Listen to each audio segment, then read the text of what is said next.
Thank you. Hello, everyone. It is a real pleasure to be with you here today. I'd like to begin our time together with a personal story. South by Southwest is a very special place for me. Why? Take a look at this photo. It's from 11 years ago, on March 12, 2015, to be precise. It's a picture of me, dressed in my very best suit, with my left hand on a Bible and my right hand raised, in a historic moment that occurred here on the main stage at South by. I'm being sworn in as the Undersecretary of Commerce and head of the United States Patent and Trademark Office, the first woman in our country's history to hold that role. Thank you. And it's the US Patent and Trademark Office mission to promote American innovation. I had the privilege of being the principal advisor to the President of the United States through the Secretary of Commerce on intellectual property policy, foreign and domestic. And that will be relevant to our conversation later today on the intellectual property issues associated with AI.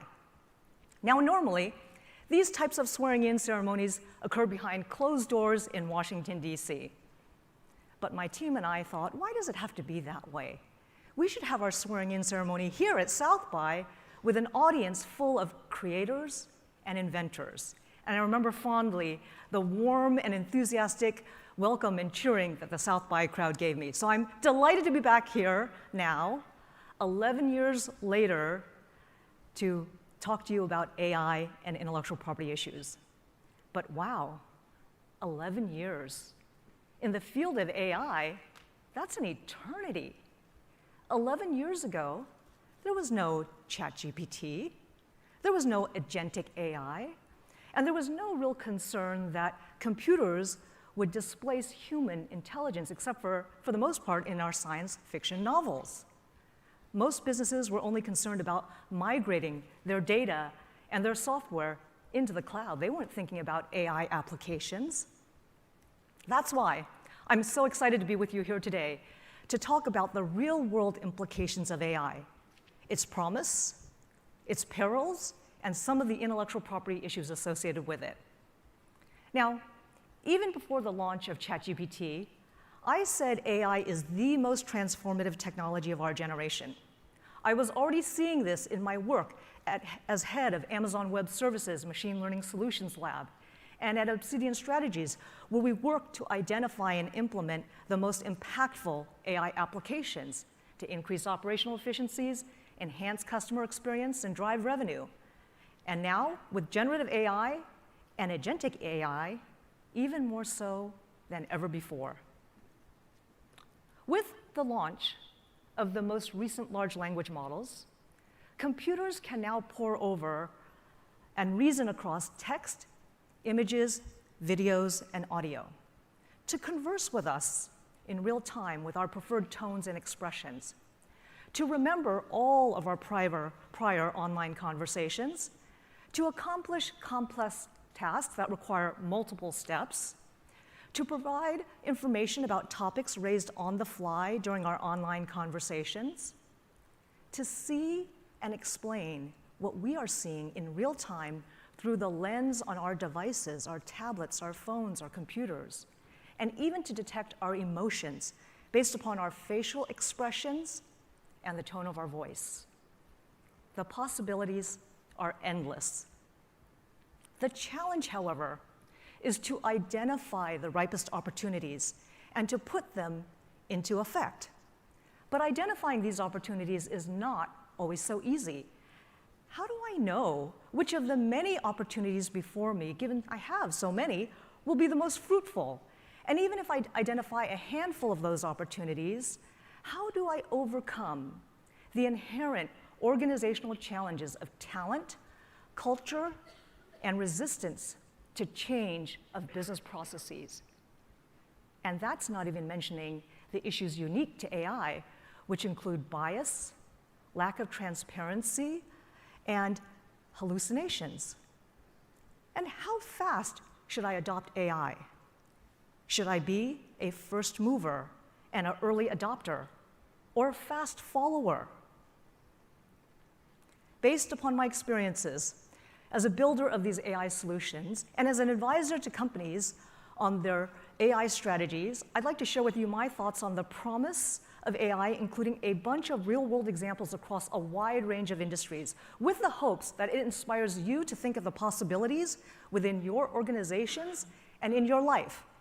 Then I'll talk about the perils of AI, of which there are more than a few. Then I'll share with you 8 takeaways or action items as you balance the risk and opportunities to ensure that your AI applications are successful. First, AI, machine learning, generative AI, what are the differences? AI is nothing more than the use of computers to simulate human intelligence. Machine learning is a subset of AI that uses math and statistical processes to create models that pore over vast bodies of data to make predictions. Generative AI is a subset of machine learning that really, for the first time, is able to create new content that mimics the data upon which it was trained using neural networks. So whereas traditional machine learning models could make predictions, and for the most part, somewhat narrow predictions, generative AI is able to perform the quintessentially human task of creating new content: written, video, and audio, all with a natural language interface. And with that foundation, let's jump into some real-life examples. The early common generative AI applications included use of generative AI to summarize documents and to draft documents, monthly financial reports, simple legal contracts, and my Zoom meeting notes, to help write software code in a tremendously efficient and effective manner, to prepare slides with images that perfectly match the text on my slides, and of course, to help with automated call center support. Increasingly, generative AI is being developed to create co-pilots that can help with virtually any task using agentic AI to perform complex multi-step tasks in a highly personalized manner at scale across millions of users, again, with a natural language interface. So, for example, using agentic AI to create my itinerary here at South by Southwest in Austin, Texas, searching for, finding, and booking my flight, my hotel, and restaurant reservations based upon the dates of visit, my personal culinary preferences, my frequent stayer and frequent flyer memberships, and my meeting and speaking obligations. Use of generative AI is also being used increasingly to create audio and visual content. For example, marketing and advertising materials, entertainment and social material artifacts. On that latter point, let me share with you a remarkable generative AI-created video. Harvard's Art Museum reached out to Acool, a generative AI video company, and the ask was the following: take a painting of King Louis V's renowned official chief mistress, Madame de Pompadour, and animate her to create a talking video that museum goers can interact with and converse with. Now, I'll show you a video of this talking video in a moment, but when you watch it, take a look and notice how good Madame de Pompadour's responses to unanticipated questions are, her familiarity with content of her era, the appropriateness of her accent, tones, and gestures, her expressions, and the synchronization of her words with her lips, and the range of topics about which she is able to converse. Take a look. Ooh la la, what a pleasure to meet you today. I am Madame de Pompadour, and I was the official mistress of Louis XV, King of France. I was the talk of all Paris back in the day, oui, oui. Were you originally a painting? Ah, my dear interlocutor, while I am indeed inspired by the exquisite painting by François Boucher, I am not a painting myself. I am the embodiment of Madame de Pompadour, the illustrious mistress of King Louis XV of France. The artwork captures a moment of my life, reflecting both my beauty and my role in the court. But here I am, alive in spirit, ready to engage in conversation. What would you like to know? What is your favorite dessert? Ah, the delights of the French patisserie. If I were to indulge in a favorite dessert, it would surely be the delicate and sumptuous eclair. Filled with rich cream and topped with a glossy chocolate glaze, it embodies the elegance and refinement of our culinary arts. Of course, I also have a fondness for the classic tarte tatin, with its caramelized apples and buttery crust. Such sweet pleasures are a true delight at any gathering. What about you, dear friend? What dessert tempts your palate? Pretty amazing, including the use of the expressions such as ooh la la. Of course, we don't really know if she used that expression because there were no recording devices at the time, and also her ability to converse on a wide range of topics of unanticipated questions, including what's her favorite pastry. This was created using a large language model trained on information of the era connected to A-Cool's video generation capabilities. Turning to the area of film and video creation, a topic no doubt of interest to the South by crowd. With the advances of generative AI, small teams are now able to produce remarkable quality videos quickly and less expensively than ever before. Many of you may already be using these tools. These innovations allow for hyper-personalized marketing experiences. Brands can literally create thousands of variations on a single ad campaign, tailoring it to individual users' preferences, locations, and interests. And these tools can be used to help creative filmmakers in the creative making process, helping them to ideate quickly and to pre-visualize scenes before filming. But what about the intellectual property issues and the right of publicity issues? Witness the reaction to Tom Cruise's and Brad Pitt's incredibly realistic video fight scene on the rooftop created by Seedance 2.0. More on that in a bit. Also, generative AI video editing tools, such as Cool's and others, now allow for quick and easy changes to things such as lighting, background, style, and even faces in a matter of minutes. Take a look.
Pivoting from some generative AI applications to traditional machine learning applications, let's go to the decidedly low-tech industry of the food and restaurant business. Domino's Pizza created a predictive AI ordering system for its pizzas that is so precise that it will have a hot pizza ready for pickup within 3 minutes of you hitting send on your online order. Now, whether you sell pizzas or widgets, that is an incredible customer experience, all achieved from decades worth of data on what flavors of pizzas are ordered in what quantities at every given location across Domino's at any given time of year, month, week, day of week, time of day, taking into account weather patterns and local events, like when the local Little League practice gets out on Saturday, or which Sunday the Super Bowl falls on. Turning to the insurance industry, Mass Mutual, on whose board I serve, has 175 years worth of data on mortality, morbidity, and the pricing of insurance premiums. And they use AI to predict these factors. And the more accurately they predict any one of these factors by even a fraction of a percentage point, it goes straight to the bottom line, increasing their profitability. It also enables them to perhaps lower the price and offer insurance to a wider range of Americans at a more affordable price. They use AI as well to increase operational efficiencies, to automate claim underwriting, and to process claims. Turning to the retail industry, Amazon.com. They provide personalized product recommendations to all of us based upon our family's past purchases, based upon your neighbor's past purchases, based upon your zip code, the season, as well as a time of day or a day of week. They also are able to predict customer demand, manage their supply chain, and determine optimal routing from their fulfillment center to your home with such precision that they can guarantee delivery of your package within 2 days of you hitting send on your online order. And they're not waiting for you to hit send on your online order before they begin stocking that fulfillment center. And that's across thousands of SKUs. That too is an amazing customer experience, enabled by data and AI. Turning to the fashion industry, Zelig provides an AI-driven virtual try-on platform. Basically, it offers the end consumer a hyper-personalized shopping experience. The way it works is you upload a full image of yourself. You select an item of interest, perhaps a skirt. The platform then provides recommendations based upon your past purchases, your preferred colors and styles, the preferences of your friends in your network, and outfits that you may have tried on the past but didn't buy.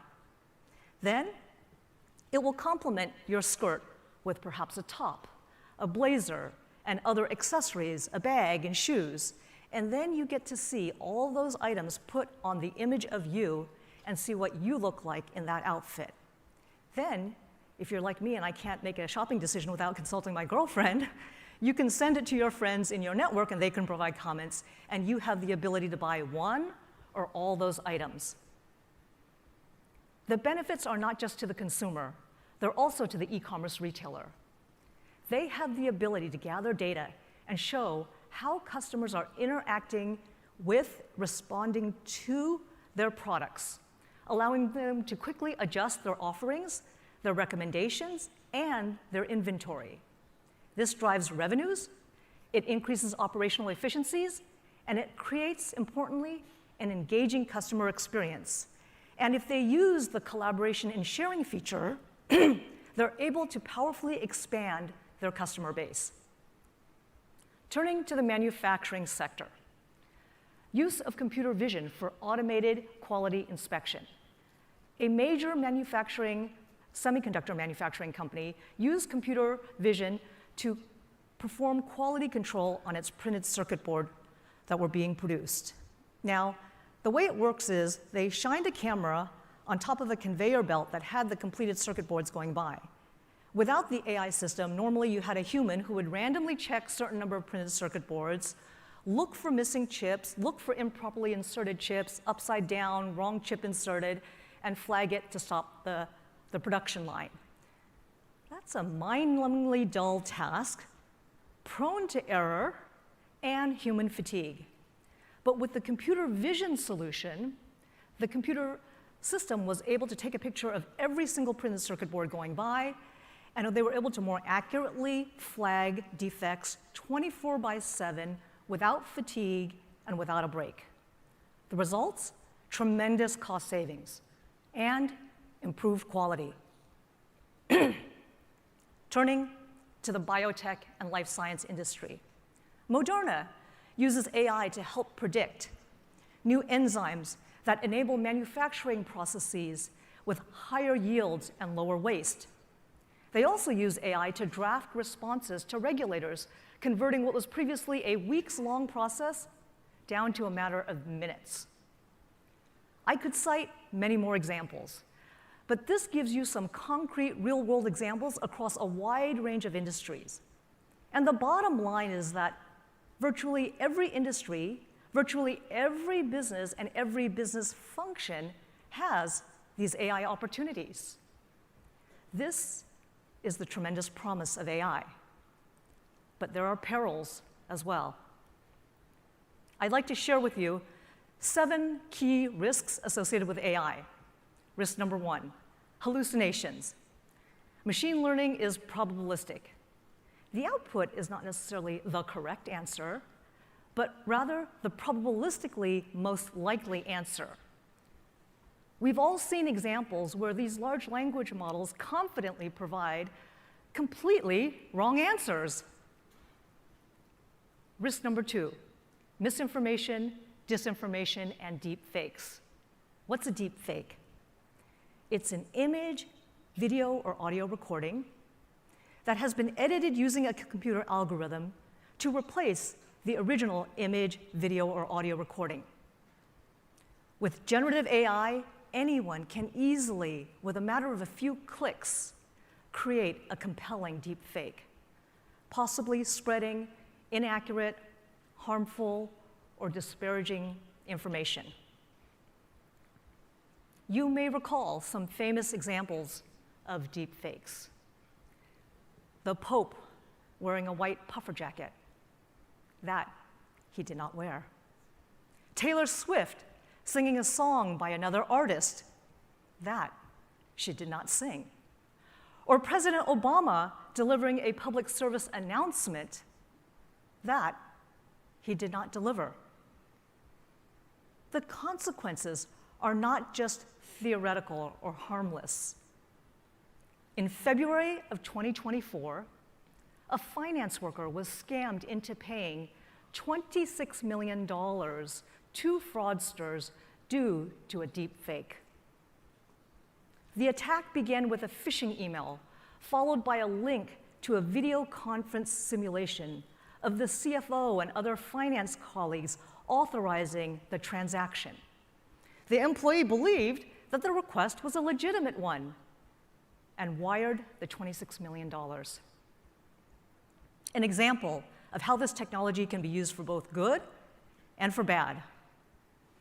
AI's ability to simulate images, voices, likeness, and styles of artists and public figures, or even ordinary people, raises risks of unauthorized commercial exploitation, damage to reputation, and damage to one's brand.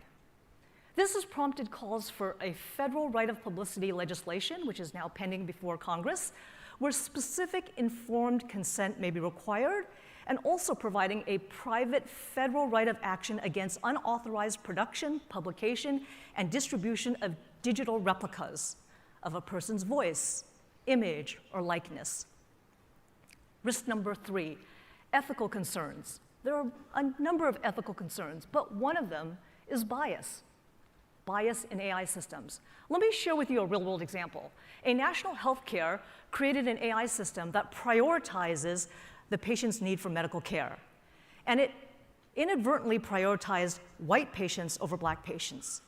And it wasn't that it was trained on race data, because it was not, but it was trained on data that correlates with race. So for a whole variety of reasons, a black patient with the exact same medical condition as a white patient, on average and historically, spends less than the white patient. So if you're training the model on historical medical spend as an indicia of medical need, you could see how the AI system would be inadvertently biased. Now, when this came out and came to their attention, they quickly brought the system down, they fixed it, but there are implications on reputation and brand. Risk number 4, legal uncertainty and risk. As the former head of the US Patent and Trademark Office, when the first chatbot launched, I couldn't help but ask myself, what about the intellectual property infringement issues? The first large language models were trained on 45 plus terabytes of data from multiple sources, including Wikipedia, books, and substantially the entirety of the internet. And I thought to myself, I bet the creators of these large language models didn't get all the rights they needed for all the training data that was used to train their models. And sure enough, this raised a bunch of messy intellectual property infringement issues that, not surprisingly, led to a whole bunch of lawsuits from New York Times, Getty Images, and many more. Separate from the issue of rights to the underlying training data, what about the output? Can an AI be named as an author for copyright purposes, or an inventor for a patent? After all, the AI seems to be creating new content. And who owns the resulting intellectual property rights in generative AI-created content? Is it the person who typed in the text? Is it the company that created the large language model that generated the output? And what about the owner of the data used to train the large language models? There are numerous unanswered questions in this area of the law. The bottom line is, as with any new technology, the legal rules and the clarity of them is still evolving. So, for example, use of unlicensed data to train the large language models, does that constitute copyright infringement? These are the legal battles that are being fought as we speak, with the scope of the copyright fair use doctrine and the definition of transformative use being tested to the limits. Many of you may be following the reports from the Copyright Office on AI and copyrights, or Anthropic's $1.5 billion copyright settlement, which followed a court's ruling in Bartz versus Anthropic, which held that use of copyrighted works for training of their models was transformative in that case. But use of pirated, unauthorized books to create a central library for training likely constituted copyright infringement.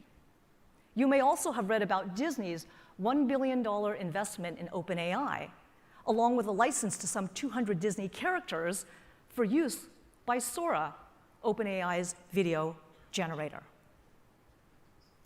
Separate from the issues of ownership and from infringement, what about the protectability of the Gen AI created output?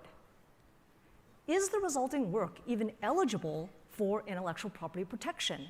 If so, how much and to what degree?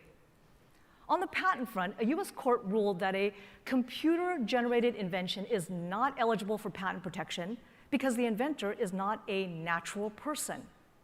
And the US Patent and Trademark Office recently reaffirmed that there's no patent protection for an innovation created solely by AI. AI might be able to be used as a tool, much like a microscope or a spectrogram, to help the inventors invent, but there has to be at least one natural person who conceives of the invention within the meaning of the patent laws. Turning to the copyright front. According to the Copyright Office, copyright law protects an original expression in works created by a human author. But what about generative AI-created content? The office says it will not register works produced purely by a computer and not a human. The Copyright Office published 3 reports on AI and copyrights after extensive review of the copyright case law and policy. To complicate matters, the copyright registrar was relieved of her duties just after the 3rd report published. I'll put all those issues aside for a moment. While the Copyright Office does not actually make law, it offers guidance to the courts that they may consider. And the impact of their work depends upon the strength and persuasiveness of the office's reasoning and analysis of the law. That said, the Copyright Office has deep expertise in this area, and courts may draw upon it in their rulings, and I think businesses may rely upon it as they try to guide their companies through uncharted territories. So while lengthy, it's worth a read, as those 3 reports address a variety of issues that are presented that are novel in the area of copyright law. So, in 2025, when the Copyright Office issued its report on the copyrightability, the office concluded and recommended that AI-generated material alone is not eligible unless there's a sufficient level of human activity, input, or a sufficient level of control over the creative process. But what exactly does that mean? In the report, the office pointed to such actions as human edits of the output, or human arrangements or selections of generative AI content in a sufficiently creative manner. The Copyright Office discussed an example involving Midjourney, where Midjourney's functionality that allows users to select a region in an image for regeneration with a modified prompt. Let's take a look at this image here on the left. The user has entered into the prompt a meadow trail lithograph and gets 4 images. The user then selects one of the 4 images, engaging in the act of selection. On the next slide, on the left-hand side, the user then indicates what region of the image she wants to edit, in this case, the trail or the path. Next, the user enters into a prompt describing what she wants on that path instead of a path, and she enters in a meadow stream lithograph. The AI system generates a number of options, and the user chooses one of those options. This process of prompt, select, edit, prompt, select, and edit adds a castle beyond the stream in the background and can be repeated any number of times to create the final output. But whether such modifications provide sufficient enough control to meet the standards of originality is dependent on a case-by-case analysis and a fact-by-fact situation, which is oftentimes difficult to predict. It does seem, though, that the greater the use of user-exerted control and original selection and arrangement, the greater the likelihood of copyright protection. So, for you creators out in the audience who are using generative AI tools, take heed. What the 2025 Copyright Report also recommended was that generative AI content based on a simple text prompt leading to output was likely not enough for copyright protection. Why? Because the prompt really provides nothing more than instructions rather than an expression of creativity. Remember, copyright law protects an expression of creativity. But the AI system determines the execution of the creative elements in ways that are not fully controlled by the user. I don't think it helped that if you enter in the exact same prompt multiple times into these Gen AI systems, you get different outputs, which suggests that there's some creative element that is beyond the control of the person entering in the text prompt. So to recap on risk number 4, there's much legal uncertainty surrounding the intellectual property issues when it comes to AI.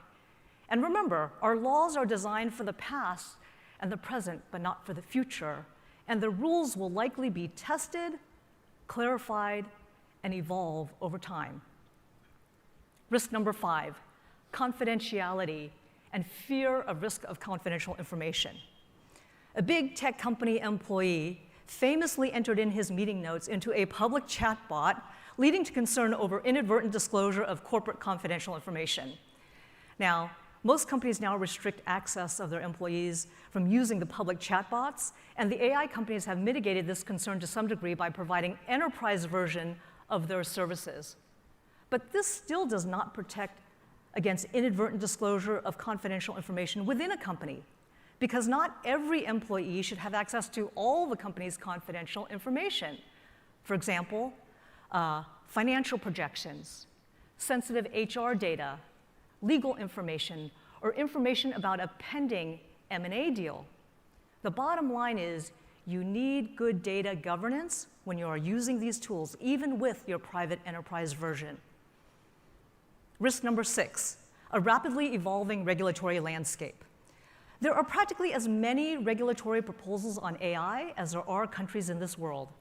This is a map that shows countries with more active AI law and policy activity. It does not count numerous statewide proposals. A noteworthy piece of legislation or regulation is the European Union's AI Act. And this is important because it's the world's first comprehensive AI regulation. And it has implications not just for companies who operate in Europe, but for global companies who sell their AI services into Europe. So what are the basics of it? What are the regulations that are actually required by the European Union? It depends upon the level of risk posed by the AI system. And the Act categorizes the AI systems into 4 levels, 4 categories of risk, each governed separately. AI applications of unacceptable risk are outright prohibited. For example, social scoring based upon physical or social characteristics, for example, race or gender, with implications on basic human rights. Level number 2, AI applications of high risk pose risk to health and safety if, for example, the AI fails. Highly regulated, not prohibited, highly regulated. So, for example, use of AI in law enforcement, for recruiting, for access to benefits like medical care and education, or those involving transportation and critical infrastructure. Here, the EU AI Act requires instructions for use, risk assessment and mitigation systems, high-quality data sets, logging of activity, documentation, human oversight, a high level of robustness, security, and accuracy, data governance, and an impact assessment of the AI system. That's a lot. Third category of risk is limited risk. For example, the use of a chatbot. Very few restrictions. You just have to provide notice and transparency to the user that a system is being used. And all other AI applications constitute minimal risk, no regulations whatsoever. Risk number 7, heightened risk of security, privacy, and data risks. The more a company relies upon AI, information technology, and data, the greater the exposure to cybersecurity, privacy, and data breaches. Wow, that's a lot of risk. But the business imperative to adopt is great. So what steps are companies and individuals taking to take advantage of the promise of AI while mitigating the risks? Let me share with you 8 takeaways or action items based upon what I'm seeing. Action item number 1, they are carefully selecting the AI applications. Not all problems are best solved by AI. This is where Obsidian Strategies spends a lot of time with our customers using a 10-factor proprietary framework to identify and quantitatively identify the most impactful applications. Generally, generative AI is good when you are required to summarize or synthesize large volumes of information, allowing the human to focus on review or higher-level strategy or quality control of the output. Generative AI is also generally helpful where a degree of hallucination is tolerable, maybe even beneficial. Well, when might it be beneficial? If, for example, you're providing visual outputs and you need a little creative inspiration for the creator who might have a concept but is still ideating. Some of the variations may lead to enhanced creativity in the output.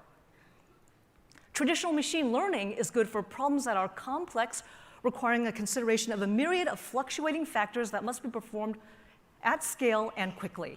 So, for example, I don't know how many of you use Zillow.com, but that allows you to enter in the address of a piece of real estate and out pops an estimated value of that property. Zillow must determine the price of millions of properties across the globe, taking into account a number of variables such as number of bedrooms, bathrooms, year of construction, year of renovation, sale of recent comparable homes in the neighborhood, time of year, spring, summer, winter, or fall, and the level of inventory. This is a complex problem requiring consideration of a myriad of fluctuating factors that needs to be performed quickly and at scale across millions of properties. Simple if-then conventional programming rules will not work.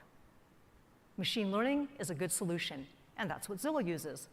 Also, problems good for machine learning are those where accuracy improves with feedback and additional data. So, for example, when my neighbor's home down the street sells for a certain price, that data gets fed back into the Zillow model, and I have a more accurate estimate of the value of my home.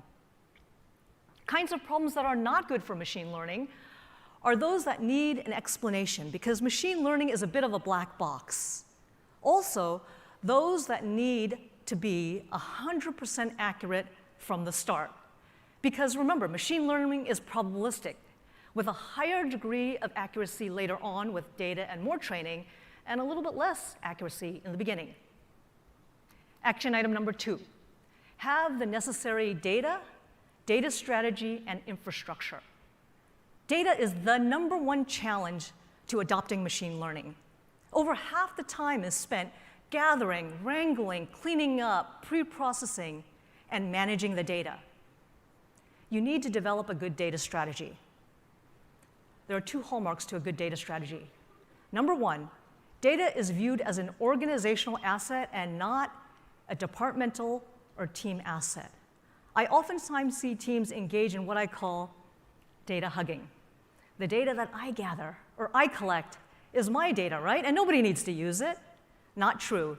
Break down those data silos, pull together the data into a single place, whether it be a data lake, so that all who need to use it can have access to it. And don't underestimate the time, work, and cost associated with this.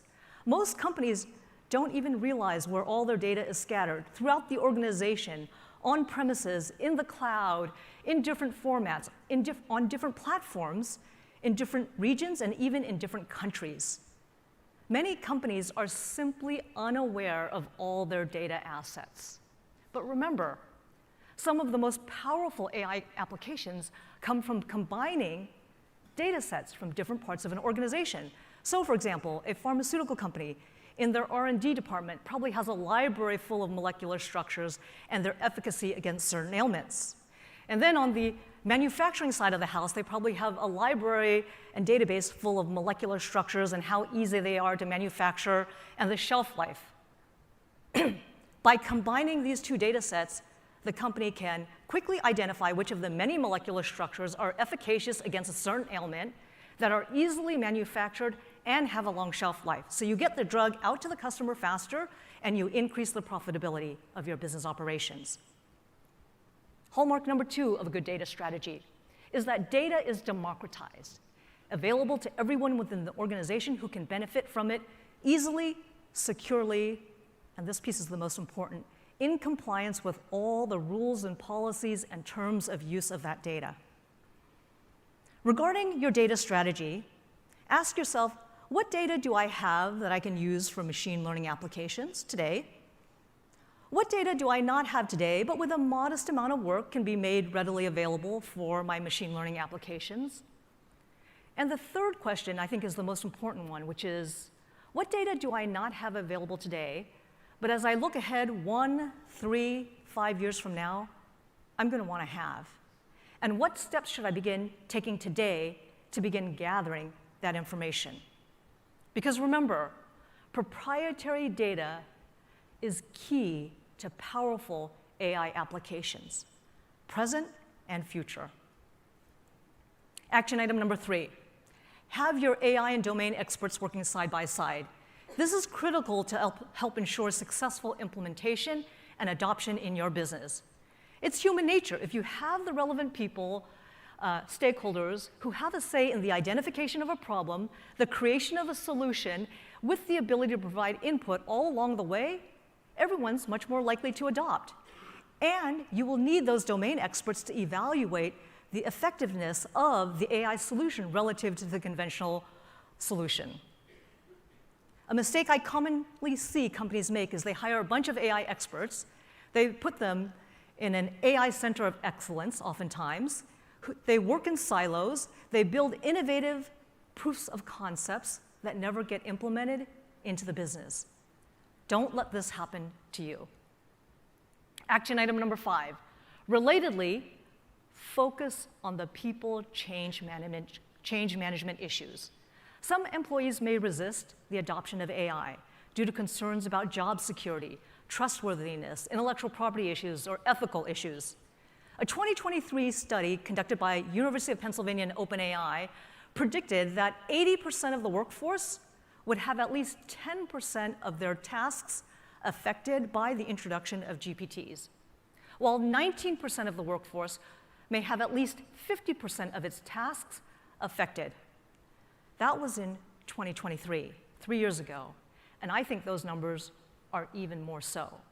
And it will impact all wage levels, with a particular higher impact on, I think, jobs involving information retrieval, synthesis, and summary. Companies that have adopted AI successfully oftentimes have a human-centered approach. They treat AI as a tool to augment the employees' productivity, creativity, and decision-making ability, rather than replacing it. They also think expansively about how AI can be used to do something that has never been done before. So think of the Harvard Art Museum's example of how they took the still painting of King Louis V's mistress and converted it into a talking video to engage with their visitors and their patrons. Also, companies that successfully deploy AI provide AI education, not just to their employees and their programmers, or not just to the engineers and programmers, but to all their employees. Not on the technical details, the nitty-gritty about how you implement them, but on what is possible with AI, what is practical with AI, so that they have AI as one of many tools in their toolbox when they face a business problem. And remember, success of any digital transformation project, only 30% of it depends upon the technology itself. 70% of it depends upon successful change management of people and business processes. So don't neglect that 70%. Action item number 5, consider planning for a rapidly evolving regulatory landscape. Monitor the regulatory proposals. Understand the impact of the regulations, such as the European Union's AI Act, on your current and contemplated AI applications. Are your AI applications high risk, low risk, or minimal risk? If possible, avoid the high-risk applications. You have so many opportunities. Go for the lower hanging fruit. Be pragmatic and stay away from those, if possible, related to the provision of medical care, employment, or other basic human rights. And importantly, have an appropriate risk-based AI governance framework. Action item number 6, pay attention to the intellectual property issues. We talked a lot about the potential infringement and ownership issues. For the creators in the audience who use generative AI tools, ensure meaningful human authorship is included in your AI-assisted works. There's still much uncertainty in this area of the law. And given the uncertainty, if the resulting work, whether that's a code, images, music, video, if it is critical that you have exclusionary rights to the output and that it be protected by a copyright or a patent, you'll want to think through whether and how you're using generative AI to create this content. Maybe it's okay to use generative AI to create non-core assets, but maybe not for core assets. And in any event, at a minimum, carefully consider documenting the nature and the level of human contribution to the output. Action item number 7, sponsorship from the top and a culture of experimentation. Executive sponsorship is key. At Amazon, Jeff Bezos famously asked all of his employees and all of his top business leaders, find a way to apply AI and machine learning to improve your business function. And there is none, was not exactly an acceptable answer. As a result, virtually every aspect of Amazon's business was made stronger as a result of the use of machine learning. Corporate culture. Have a corporate culture that encourages experimentation, or at least permits it. Developing these AI solutions takes time. Companies must take a longer term and tolerate initial underperformance because these models don't work best fresh out of the box. But with training, data, retraining, and more data, they can oftentimes outperform conventional systems. So set the expectations of your leadership team and your board of directors appropriately. Action item number 8. The time to get started is now. Through my many engagements with countless companies, most companies are only taking advantage of a small fraction of their AI opportunities.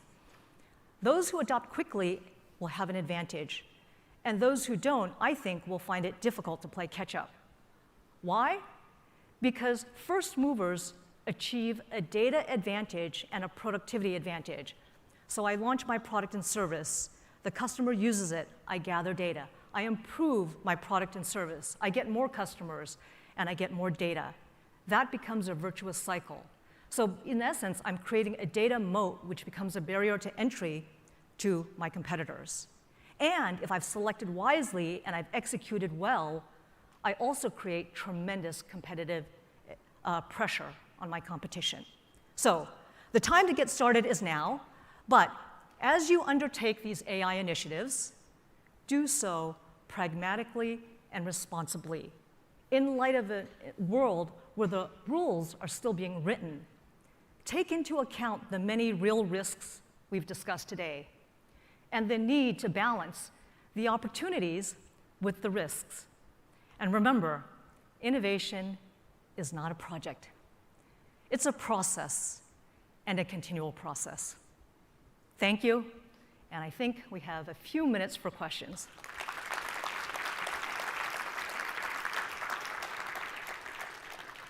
One question is, with uncertainty around intellectual property and AI, what are your thoughts on the incentives needed to encourage the creativity and innovation we all desire? That's a great question, and I think that's really the question that we're all wondering as we sit here in this room of creators and innovators. And what I will say is that basically, the intellectual property rights and the incentive to create and invent go back to our Constitution, the beginning of our country. And there's a clause in the Constitution which says that Congress shall enact rules that promote the progress of science and the useful arts. And basically, inventors and creators are given exclusive rights in return for the creation and the reward of their creative efforts. And if we want to incentivize and reward human creators, we need to think about what we need to do to encourage and continue with that. So if we don't appropriately encourage and incentivize and reward, we won't get the same level of human ingenuity and creativity that we've seen since the founding of our country, which has been a tremendous period of economic, technological innovation and creative, artistic creation. And if that ends up being the case, what will the world look like? What will our world look like? Will our society be better off or worse off as a result of this? Will we live in a world where computers are simply recycling and repackaging the same old content and the same old technological ideas? Or will we continue to get the new expressions for creativity, the transformative inventions that we all want and that our society needs? And I think that depends upon if you think that the best inventions and the best creations will be created by humans or machines, or more likely, in my opinion, a combination of both humans and machines. And so I still think we will always want human creativity and human ingenuity, because computers can never create the new, the beautiful, and the most moving works of art that please and delight the human senses as well as humans do. But to ignore the fact that we've got this technology that could help augment human creation, I think it's the combination of the two. But I still believe that incentivizing human creativity, respecting that human creativity, is what we need to create a better society. So let's see. Do you believe copyright infringement enforcement is as rigorous now with AI model training as it was with the movie and music pirating boom, Napster? That's a good question. Look, I've spent my entire career at the intersection of technology, law, and policy. And this is not the first major disruptive digital transformation, technological transformation process that I've seen. And in many ways, it is very analogous to the copyright issues that we faced with Napster and so forth.